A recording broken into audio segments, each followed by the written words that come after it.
귀한 찬양 감사드립니다. 오늘 특별히 찾는 이들과 함께 예배를 드립니다.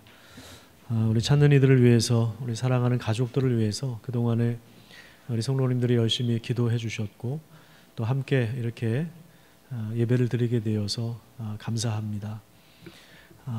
또 이곳에 처음 나오신 분들 너무 반갑고 또 환영합니다. 축복합니다. 삶의 모든 순간순간에 하나님의 은혜와 그 감동이 함께 하시기를 간절히 축복합니다.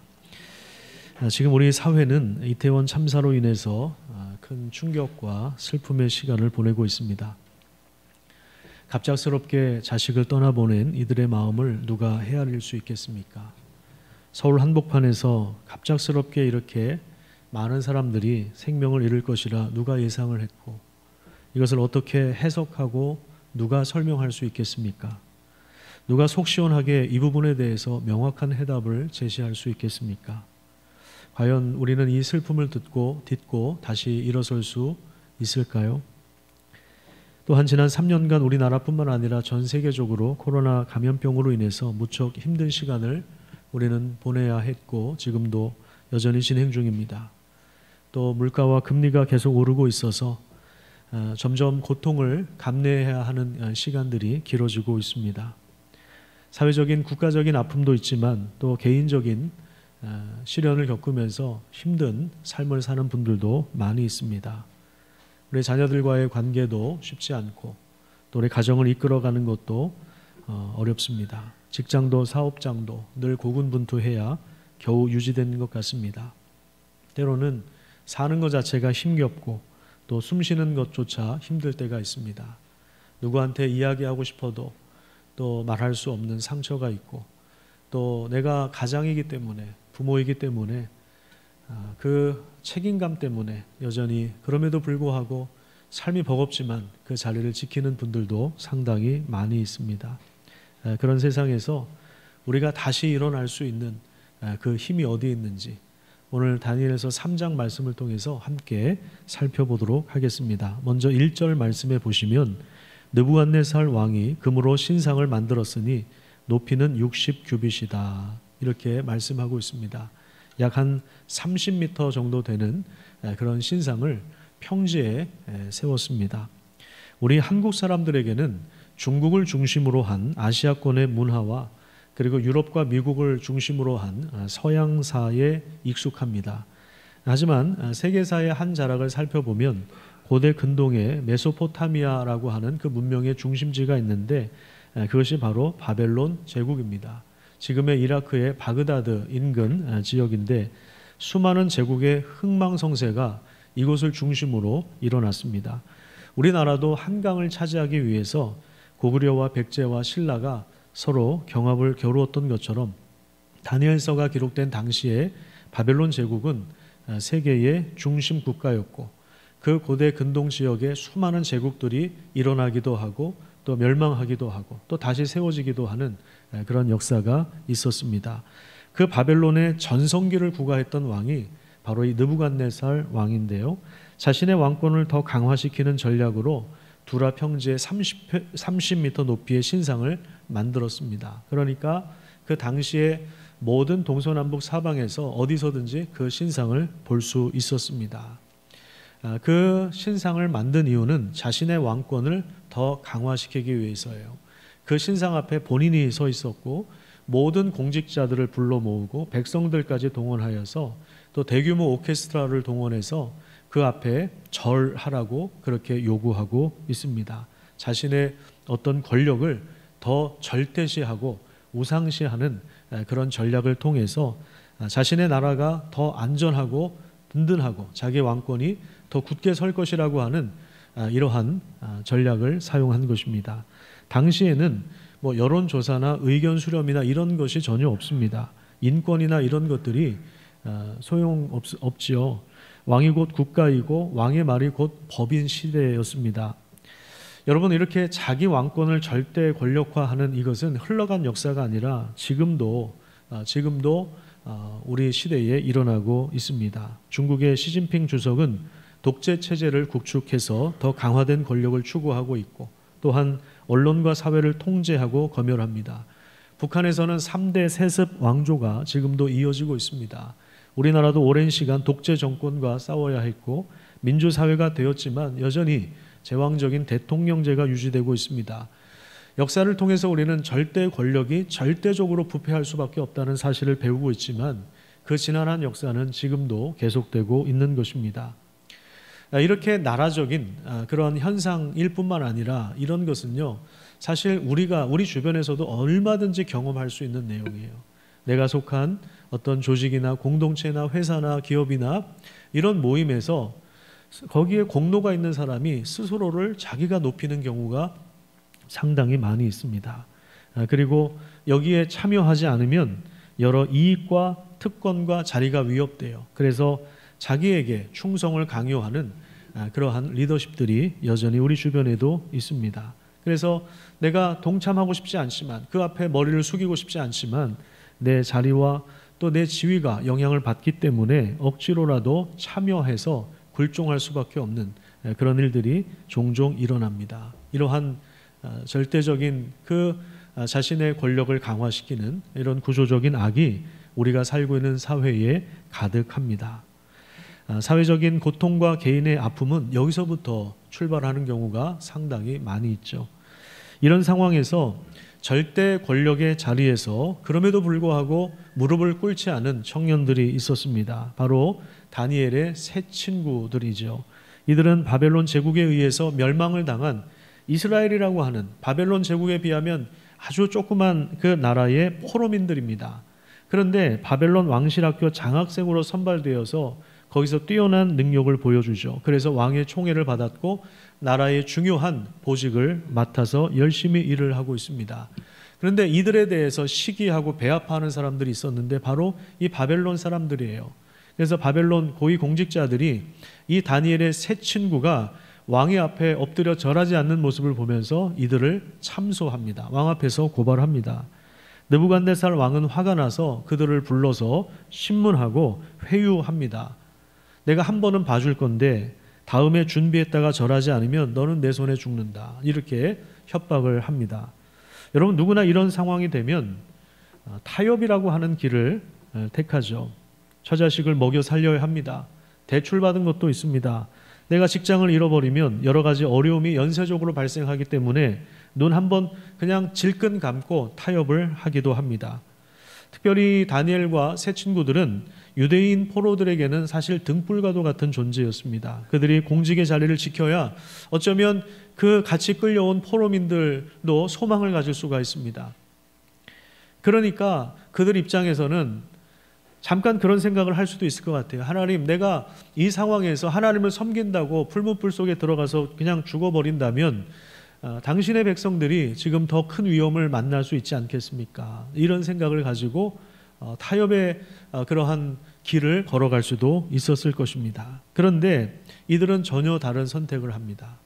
우리 16절과 18절 말씀을 우리 다시 한번 읽겠는데요. 당시 절대 권력자 앞에서 이 세 친구들이 이렇게 대답을 하고 있습니다. 같이 읽겠습니다. 시작.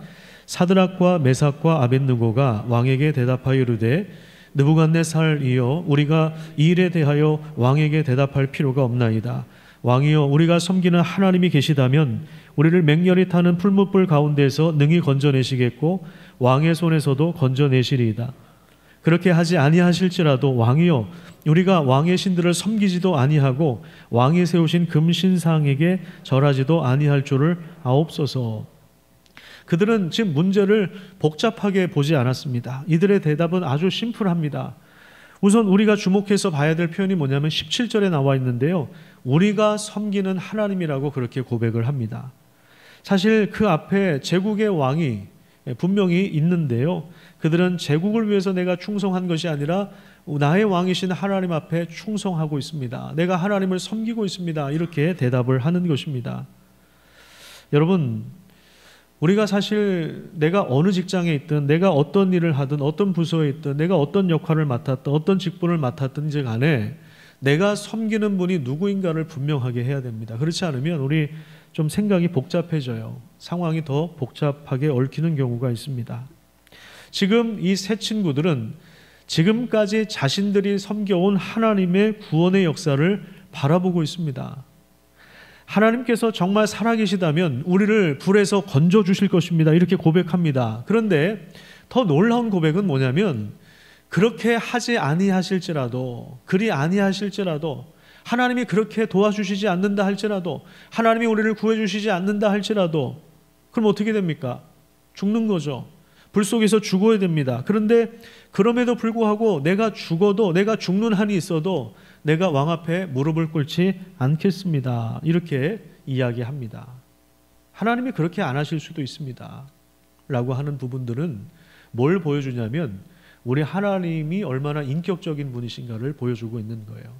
우리는 어떤 종교나 어떤 신을 생각할 때 인간을 이롭게 하고 복을 가져다 주는 어떤 세력으로, 힘으로 생각을 하는 경향이 있는데, 그렇지 않습니다. 우리 하나님은 참 인격적인 분이십니다. 인격적인 분이셔서 자신의 주권을 가지고 자유롭게 행하시는 분입니다. 우리를 창조하실 때부터 하나님이 인격적인 분이시기 때문에 우리를 인격적인 존재로 만드시고, 하나님과 인격적인 교제를 나눌 수 있도록 우리를 하나님의 형상을 따라서 영광스럽게 만드셨습니다. 우리에게 자유의지를 주셨고, 억압하거나 강요하거나 협박하지 않습니다. 그런 것처럼 하나님도 자유로운 주권자이심을 새 친구들도 알고 있는 것입니다. 하나님께서 우리를 구원하실 수도 있지만, 설령 하나님이 그렇게 하지 않는다 할지라도 자신들은 하나님을 선택하겠다는 이러한 과감한 고백을 하는 것입니다. 물론 여기서 우리가 주의해야 될 점이 있습니다. 다니엘도 그렇고 새 친구도 그렇고 이들을 영웅으로 성경은 제시하지 않고 있다는 것입니다.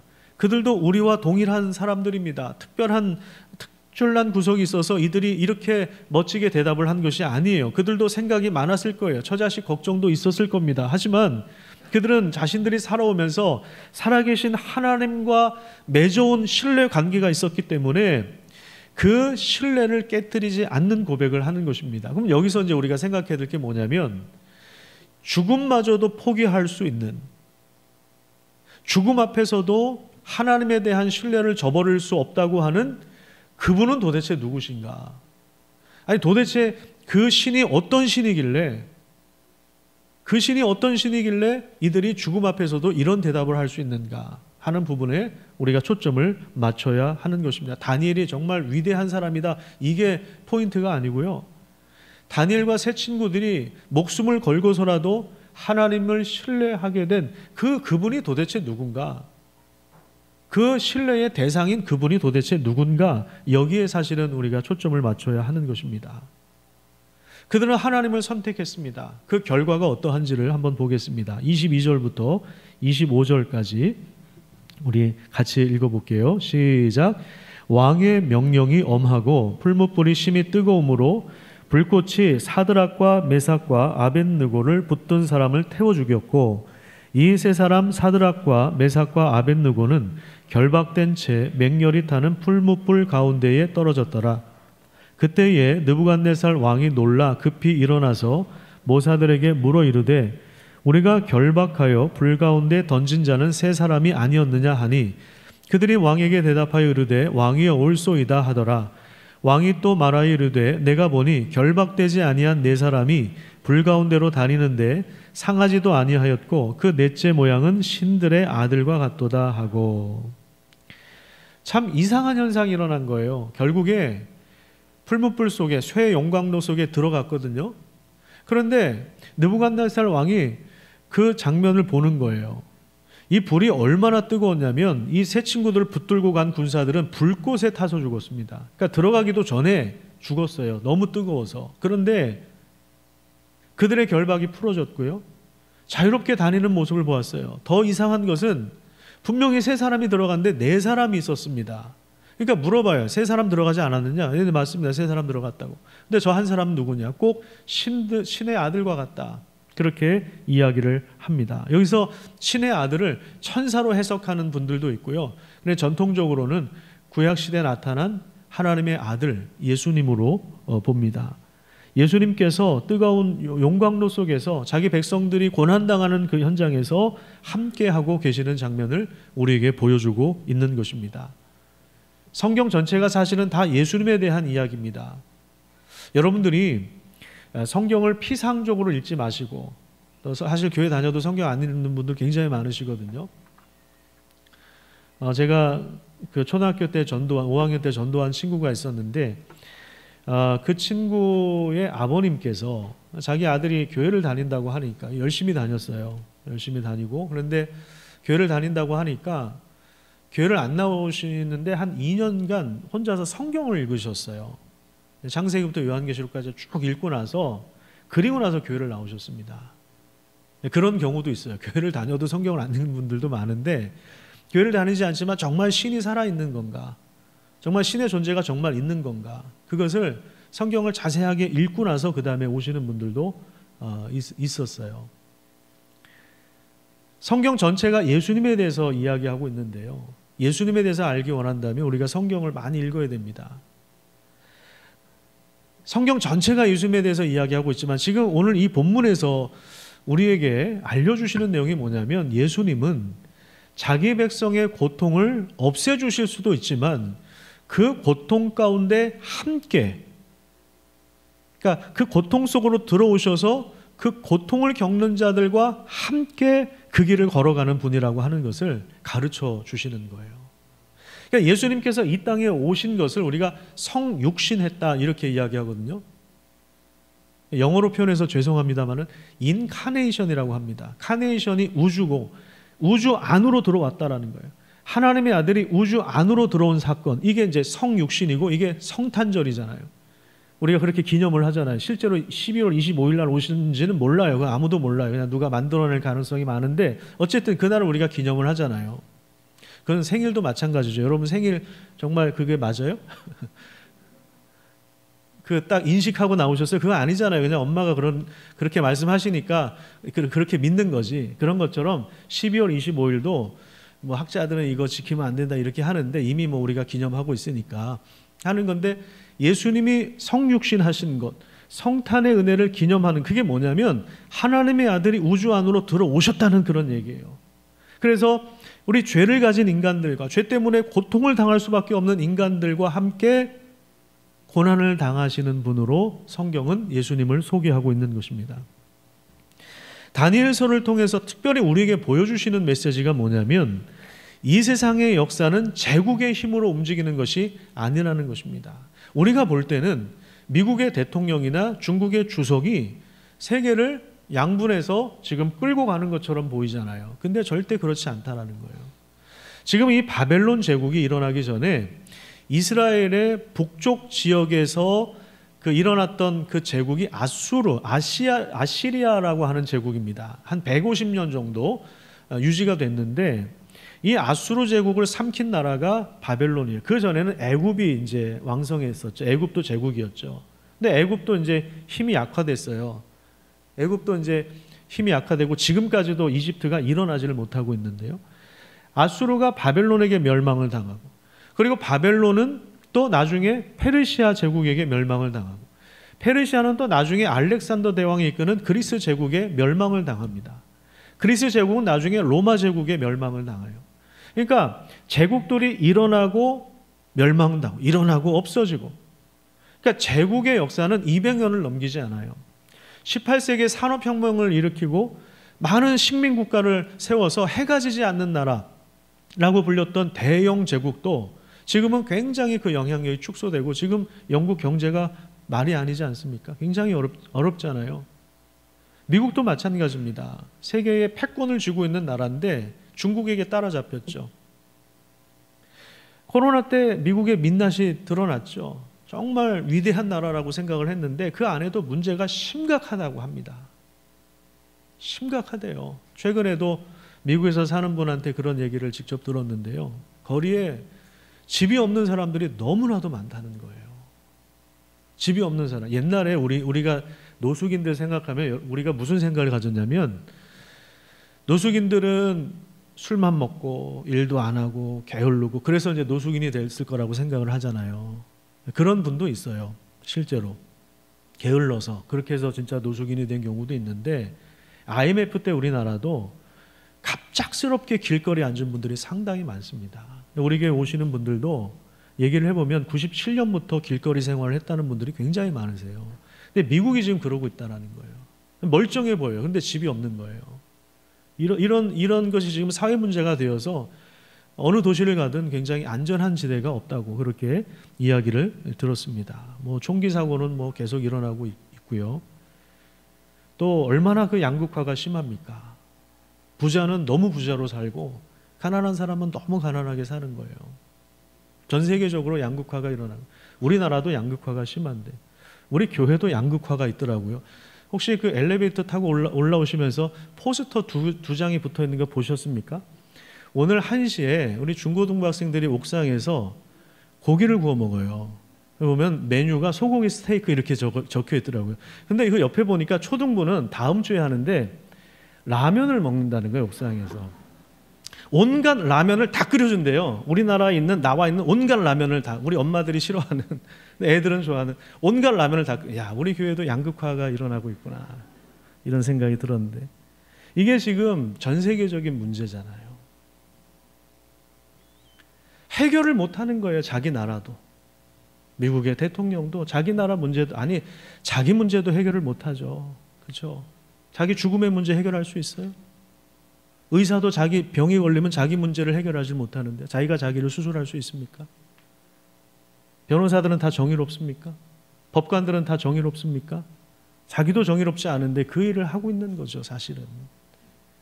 사실 우리 인간이 그렇게 연약한 존재인데 제국이 무슨 세계 역사를 이끌라고 그런 거 아닙니다.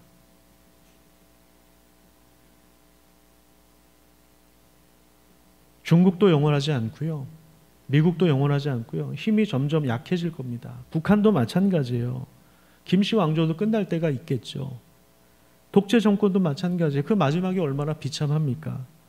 그런데 놀랍게도 이런 세상의 역사 가운데 힘차게 전진하고 있는 나라가 있어요. 그 나라가 바로 하나님 나라입니다. 그 하나님 나라를 역사 속에서 가져오신 분이 바로 예수님이세요. 그래서 우리가 예수님을 믿음으로 받아들인다는 것은 그 하나님 나라에 들어가는 것을 말합니다. 영원히 쇠하지 않는, 멸망하지 않는 그 하나님 나라 백성이 되는 것이고, 그 하나님의 통치를 받는다는 것을 의미합니다. 여러분, 우리가 신앙생활을 한다는 것은요, 내가 교회 왔다 갔다 하는 게 아니에요. 교회 왔다 갔다 하는 게 아니라 하나님 나라 백성으로 내가 사는 거예요. 하나님의 다스림 안에 거하는 것입니다. 풀무불 속에서도, 사자굴 속에서도 다스리시는 그 하나님의 보호와 그 능력과 지혜 아래서 살아가는 것입니다. 예수님은 우리와 함께 계셔서 여러 가지 위협으로부터, 고통으로부터 우리를 지켜주시고, 우리 죄를 용서해 주시고, 고통의 순간에 물론 고통을 없애주시기도 합니다.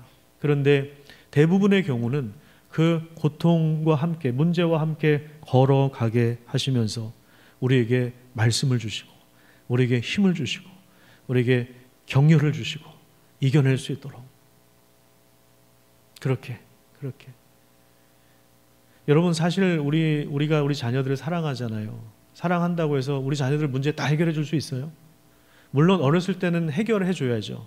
뭐 어린이집을 다닌다거나 초등학교를 다닐 때는 뭐 왕따를 당하거나 학교에 문제가 있으면 부모가 적극적으로 나서서 개입하고 해결해 줘야 돼요. 그런데 중학교 올라가면 그거 어떻게 다 쫓아다니면서 다 해줍니까? 어떻게 다 해줘요? 그 아이들한테는 그 문제를 이겨낼 수 있는 분별력을 주는 것이 중요하지 않겠습니까? 그 문제를 극복할 수 있도록 도와주는 것, 이게 이제 부모의 역할이겠죠. 하나님도 그러세요.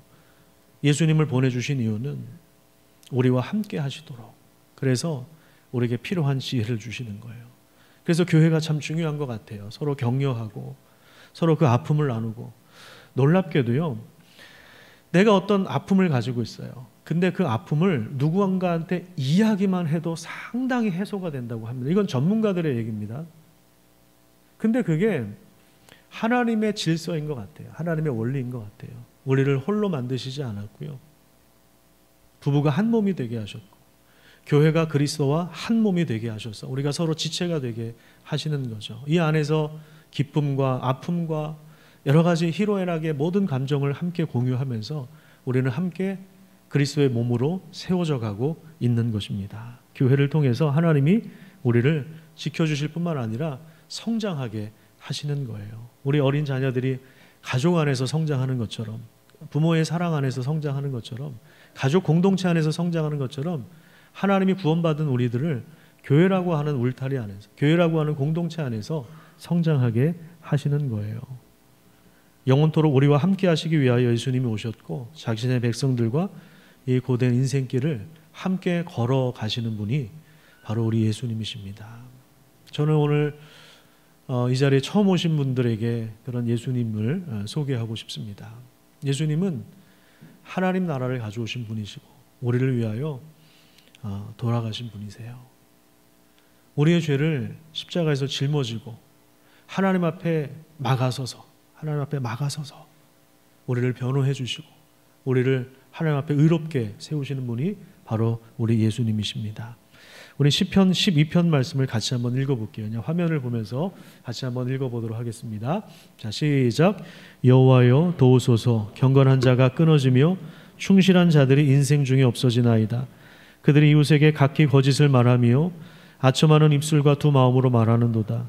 여호와께서 모든 아첨하는 입술과 자랑하는 혀를 끊으시리니 그들이 말하기를 우리의 혀가 이기리라. 우리 입술은 우리 것이니 우리를 주관할 자 누구리요 하미로다. 여호와의 말씀에 가련한 자들의 눌림과 궁핍한 자들의 탄식으로 말미암아 내가 이제 일어나 그가 원하는 안전한 지대에 두리라 하시도다. 여호와의 말씀은 순결하며 흙 도가니에 7번 단련한 은 같도다. 여호와여 그들을 지키사 이 세대로부터 영원까지 보존하시리이다. 비열함이 인생 중에 높임을 받는 때에 악인들이 곳곳에서 날뛰는도다. 우리 시대를 정확하게 진단하고 있습니다. 비열한 사람들이 자신의 권력을 절대화해서 곳곳에서 날뛰는 그런 시대. 언론은 진실을 감추거나 거짓을 과대 포장합니다. 거기 본문 2절에 보면 이웃에게 각기 거짓을 말하며, 각기 거짓을 말하는, 정작 알려야 될 것은 알리지 않고 알리지 않아도 될 것을 크게 알리는 그 시대에 우리가 살고 있습니다. 아첨하는 입술은 권력자 앞에서 충성을 맹세하지만 왕은 벌거벗은 임금님이 되어가는 경우가 많습니다. 이런 세상에서 가련한 사람들은 놀림을 당하고 궁핍한 자들은 탄식합니다. 그래서 다윗이 이 시대에 경건한 자가 끊어지고 진실한 사람이 죽어갑니다. 시대가 이렇게 부패하였습니다. 탄식하면서 하나님께 기도를 하는 것입니다. 진리보다는 자기 이익을 극대화하고 공평보다는 탐욕이 정당화되는 세상, 탈진리의 시대, 정의가 해체되고 가장 약한 자들이 궁지에 몰릴 수밖에 없는 세상에서 정의라고 하는 것은 억울함이 풀어지는 것을 말하는 거예요. 억울함이 풀어지지 않는 그 세상에 우리가 살면서, 그러면 이런 세상 속에서 우리가 함께 고통을 당하지만, 사회적인 트라우마를 함께 겪으면서 살아가지만, 이런 세상에서 우리가 다시 일어날 수 있는 힘은 어디에 있습니까? 바로 여기에 나와 있는 것처럼 흙 도가니에 7번 단련한 하나님의 말씀, 변함없는 영원한 말씀 안에서 우리는 다시 일어설 수 있는 힘을 얻게 되는 것입니다. 하나님은 신뢰할 때, 우리에게 말씀을 주신 하나님을 신뢰할 때 여전히 세상은 고통스럽지만, 죄의 문제가 해결되지 않았지만, 구조적인 악이 있지만, 그럼에도 불구하고 이 세상에 살면서 힘들지만 믿음을 통해서 하나님을 믿고 신뢰하는 그런 것을 통하여 우리는 참된 소망과 장래의 영광을 발견할 수 있는 것입니다. 하나님은 가련한 자들의 눌림과 짓밟힘 속에서 궁핍한 사람들의 탄식을 들으면서 이제 분연히 일어나서 그들이 원하는 안전한 지대에 두리라고 말씀하십니다. 그 안전한 지대가 무엇입니까? 바로 구원의 반석입니다. 그 일을 위해서 하나님은 오늘날 교회를 이 땅에 세우신 것입니다. 여러분, 이 세상에 안전한 지대가 어디에 있습니까? 삼풍백화점이 안전합니까? 거기에 화려한 물건이 많이 있었지만, 유명한 제품들이 많이 있었지만 거기가 안전한 지대가 아니라는 사실을 우리가 깨닫지 않았습니까? 성수대교가 안전합니까? 이태원 골목길이 안전합니까? 여러분, 우리가 살고 있는 세상에 그 어떤 곳에 안전한 곳이 있습니까? 위험과 죽음이 가득한 땅, 그 땅에 오셔서 내가 그 억눌린 당한 사람들을 내가 안전한 시대에 두리라고 말씀하신 분이 바로 예수님이시고, 그 일을 위하여 우리 가운데 오셔서 그 우리의 죄를 담당하실 뿐만 아니라 다시 부활하셔서 우리에게 하나님 나라를 선물로 주시는 분이 바로 예수님이십니다. 그 예수님을 믿는 사람들, 그 예수님을 따라가는 사람들, 그냥 내가 교회 왔다 갔다 하는 그게 신앙생활이 아니라 그 예수님을 만나고 예수님을 알아가고 예수님이 누구신지 알아가고 예수님을 따라가는 제자, 그런 사람들이 바로 교회인데, 예수님이 나와 함께 계셨던 것처럼, 예수님이 나한테 그렇게 하셨던 것처럼 우리도 우리 고통받는 이웃들과 함께 걸어가는, 그게 바로 교회입니다. 우는 자들과 함께 울라고 하신 그 말씀 그대로 기쁨을 나눌 뿐만 아니라 고통당하는 현장에 함께 있는 사람들, 그 사람들이 바로 교회인 것입니다. 그 사람들이 바로 교회입니다. 저는 오늘 함께 이 예배 자리에 참여한 분들이 이 길을 함께 걸어갈 수 있기를 기대합니다. 왜냐하면 하나님 나라를 시작하신 예수님께서 다시 오시겠다고 약속하셨기 때문에 그렇습니다. 그것이 우리의 유일한 소망입니다. 여러분, 조직과 정비를 다시 새롭게 한다고 해서 정치가 바뀐다고 해서 세상이 달라질 거라고 생각하십니까? 우리가 늘 속잖아요. 그렇죠? 민주정권이 들어서면, 우파 정권이 들어서면 나라가 달라집니까? 우리 항상 속아왔잖아요. 정치인들한테 속고 또 속고 계속 속잖아요. 아니에요. 사람은 그냥 죄인에 불과합니다. 물론 우리가 최선을 다해야죠. 자기 맡은 직분에. 정치인은 정치인의 영역에서, 기업가는 기업가의 영역에서, 살림하는 어머니들은 집에서 최선을 다해야죠. 그런데 이 세상의 문제는 주님 다시 오셔야만 해결될 수 있는 거예요. 그때 죽음이 끝나고, 그때 눈물이 끝나고, 그때 고통과 두려움이 끝나는 거예요. 근데 주님께서 오실 날이 다가오고 있기 때문에 우리가 개인적인 종말을 맞이하기 전에 우리는 예수님을 만나고 영접하는 일이 우리 인생의 가장 시급한 일이라는 사실을, 예수님을 만날 때 안전한 지대에 우리가 올라선다는 사실을 여러분 기억하면서 그 믿음 안에 거하시기를 간절히 축복합니다. 영상을 잠깐 하나 보겠는데요. 우리 교회가 17년 정도, 16년 정도 노숙인 사역을 하고 있는데, 자랑하려고 이야기하는 것이 아니고요. 당연히 해야 할 일이라고 해서 해오고 있습니다. 우리 성도님들이 많은 애를 쓰고 계시는데, 요즘에는 같이 예배를 드리질 못해서 식당도 지금 없고 임시처소에 있다 보니까, 그래서 도시락만 주일날 새벽에 6시에 나눠드리고 있는데, 제일 먼저 오시는 분이, 노숙인들 중에 제일 먼저 오신 분이 새벽 3시에 오세요. 3시부터 3시간을 기다리시는 거예요. 3시간을.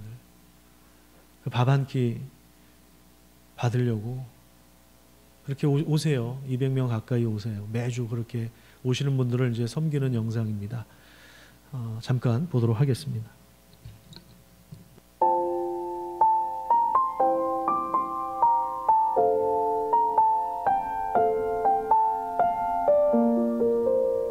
안녕하세요. 김한주 집사입니다.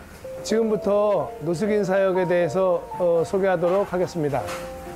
2006년 1월부터 노숙인 사역을 시작하여 언 16년을 보내고 있습니다. 노숙의 원인은 건물이 없어서 노숙하는 것이 아니라 가정이 없어서 노숙하게 된 것입니다. 제대로 된 학교 교육도 직업도 관계 형성 경험도 없으니 직장을 갖는 것도 결혼하는 것도 모두 어려운 것이죠. 건물이나 음식이 없는 것이 아니라 마음이 문제구나.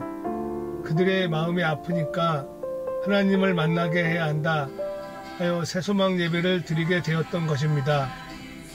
코로나 이전에는 노숙인들에게 새소망 예배를 드리고 구제비 2,000원과 식사를 제공하기 위하여 새벽 3시부터 쌀을 싣고 정성 들여 권사님, 집사님이 반찬을 만들고 국을 끓였습니다. 지금은 임시 예배당에 식사 장소가 없어서 도시락으로 대체하고 있습니다. 저는 새소망 예배의 자리가 텅텅 비는 것이 저의 소원입니다. 예배의 자리에 나오지 않는다는 것은 일자리가 생겼거나 집으로 돌아가는 경우가 많았기 때문입니다. 그래도 제가 아는 몇몇 분은 가정으로 돌아가고 일자리도 찾았습니다. 자립할 힘이 생겼거나 가족의 품으로 돌아가게 된 노숙인들은 더 이상 새소망 예배를 찾지 않습니다. 노숙인들이 하루빨리 일자리를 찾고 가족의 품으로 돌아가기를 소망합니다. 행복이라는 단어를 모르던 사람들이 행복을 말할 때 가장 기뻤고, 그들이 잘 먹고 잘 입어서가 아니라 예수님 때문에 행복한 삶이 되었다고 말하고 있습니다. 앞으로도 성도님들의 많은 기도와 관심을 부탁드리겠습니다. 감사합니다. 네, 감사합니다. 마지막에 그 건물 옥상에서 손 흔든 분이 계시죠? 우리 여러분들과 같이 손을 흔들었으면 좋겠습니다. 여기에 우리가 있습니다. 뭐 자랑하려고 영상을 만든 게 아니고요. 장로님 죄송한데 불 좀 켜주세요. 예, 감사합니다. 오늘 노숙인 사역하는데 장로님이 명언을 하나 남기셨어요. 아까 새벽에. 이렇게 지각하는 사람들은 늘 지각한다는 얘기를 제가 했거든요. 예배 시간 보면은 지각하는 사람은 늘 지각한다, 그 얘기가 나왔는데 장로님이 굉장히 규칙적인 생활을 하고 있다고 그렇게 말씀하시더라고요. 생각해보니까 맞는 것 같아요. 굉장히 규칙적이구나 그게. 예. 노숙인 사역하다 보면 참 재밌는 얘기들도 많이 듣게 되고, 뭐 이게 자랑하려고 한 게 아니고요. 하나님은 물론 우리가 자랑해야죠. 하나님이 이런 일들을 하시고 계십니다. 그리고 여기에 아픈 사람들이 있어요. 여기에 힘든 사람들이 있어요. 그걸 알리기 위해서 만든 거예요. 같이 우리 흔들 수 있는 그 깃발이 있었으면 좋겠고요. 같이 손을 흔들고 하나님 우리가 여기 있습니다. 같이 외치는 분들이 되셨으면 좋겠습니다.